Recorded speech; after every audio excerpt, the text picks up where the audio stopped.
Yeah, yes. All right. Kennedy Festival, how was that for you? Well, I'm relieved. Stressful. I'm relieved. I think for me, my statement about the game was I was really pleased with how the group continued to chip away at our game plan. And I know that the levels of execution varied through every quarter. But when it really mattered, and particularly at halftime, we spoke and addressed a number of things in regards to slowing them down in transition. It was still a really quick game, and it was for the most part. But once we were able to slow them down in transition, force them into tougher contested shots, limit the offensive rebounds, tried to keep them off the foul line. I mean, I think that was an area where I thought Perth did a great job of continuing to test our defence by getting feet in the paint, putting us in situations where we were fouling. But once we tied it up on all those things, particularly the fourth quarter, I thought that was our best quarter, and consequently, because of that, offensively, that was also our best quarter. The 30-point quarter for us was exceptional. And Sami, what about you? Yeah, I was just really proud of how we hung in there. We never put our heads down. Like, we were obviously frustrated, I think, with how we weren't executing the way we wanted to execute, and we cut it to 4, 5, 3, whatever, and then we'd have 2 bad defensive plays or something that would and they would every time penalize us and kind of go bang bang, and it would be back up to 9 or 10. So it was just we were doing it to ourselves. It felt like at times, though absolutely credit to them, but I felt like at times we were kind of shooting ourselves in the foot. So I'm really proud of the group that we just literally just kept kind of stuck with our processes, said we're gonna try to execute the best that we can, and down the stretch I felt like we committed to that and we were rewarded for it.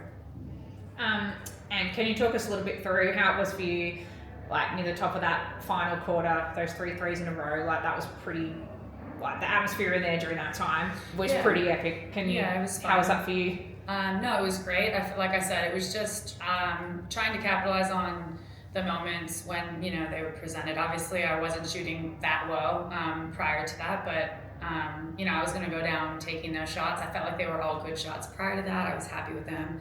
And I got a few more chances. And typically for a shooter, you see one go in, and that's kind of all you need. And in that moment, that was just sort of that look kept coming, sort of back to back to back. So I was like, well, I'm just going to take it. And yeah, fortunate that they went in, and I felt like we all just sort of really lifted in that moment as well defensively, and then they started kind of showing a bit harder after that, so then we capitalized on Tolo inside, and other people were Abby hit Casey, and so like everybody I felt like that sort of was the floodgates opened at that point, which was really fun. Obviously Kelly not playing big out, and a couple of other Ash and Opal on the sidelines. Did you have to change anything, strategy with Kelly being out, but was there any mental barrier to overcome with them being full strength, which they weren't a lot at the start of the season, and being a few trips down? Look, I think certainly, I mean, any time there's an omission of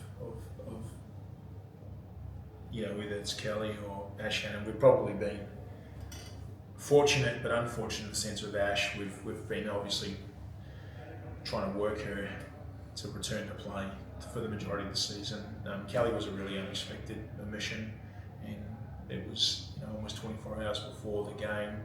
However, also with Kelly, it's going to take an apocalypse to stop her from playing the game. So we weren't sure exactly where that was, so it was a little up in the air.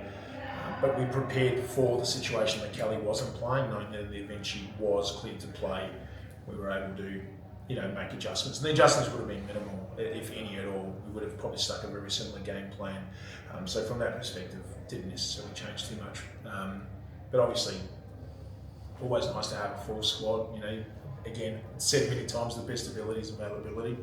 And we're working towards that, and I think we'll have a very close to full squad in the next week. So I'd expect Kelly will be back for the game against Geelong Sunday. Micah and Georgia obviously played some minutes tonight. Did they play potentially more minutes than you might have thought if you had a full roster available, given the intensity of the match?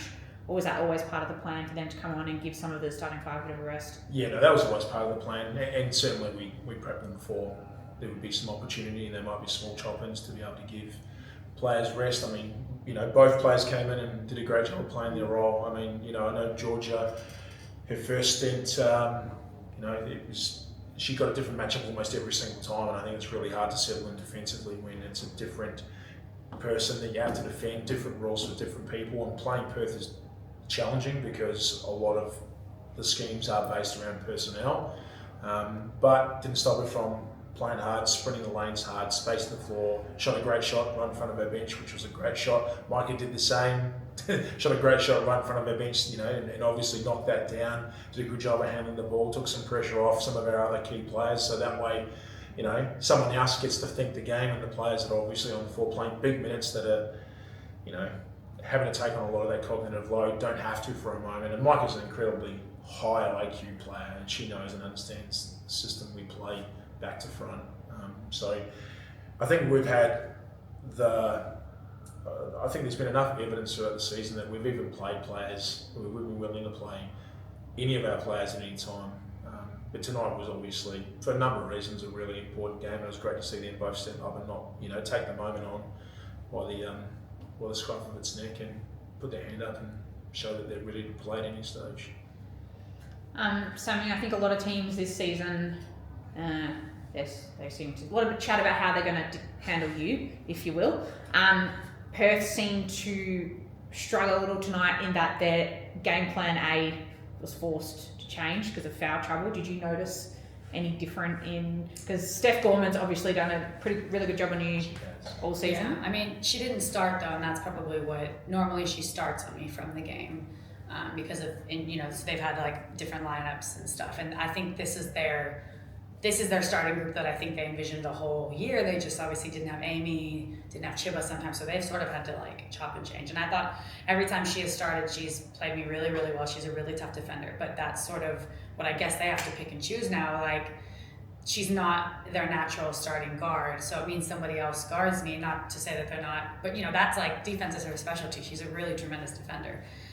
So it's tougher to come in and guard somebody, I think, when maybe they're already a little bit hot or a little bit loose, or like they've already played a bit and you're coming in cold and you've got to all of a sudden do that. So I think it's a bit harder for her to do that. Like, she got 2 early fouls doing that, and normally she doesn't, So I think that puts her at a bit of a disadvantage maybe in that respect. But she's a really, really tough defender, and I think in general they have a tough defensive scheme and stuff. But I think that's probably what they'll have to sort of to work with or decide on going forward.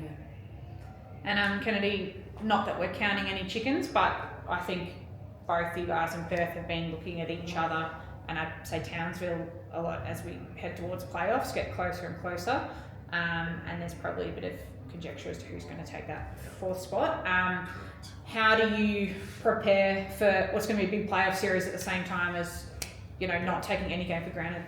The fortunate thing for us, I mean, provided we continue to play our brand of basketball and continue to win, is we're going to play all those teams that we could possibly play, and we'll finish 4th, playing Geelong, obviously playing Southside again, playing Adelaide, playing Canberra. Not counting anybody out there, but there you go, the 4 potential possibilities. I mean, obviously Sydney we've played 3 times, so I think we've had a pretty good run, particularly of Sydney, obviously.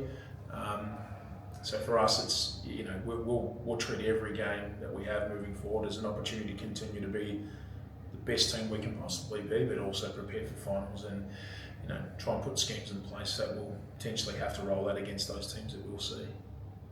Awesome. That's all I have for you guys. Thank you.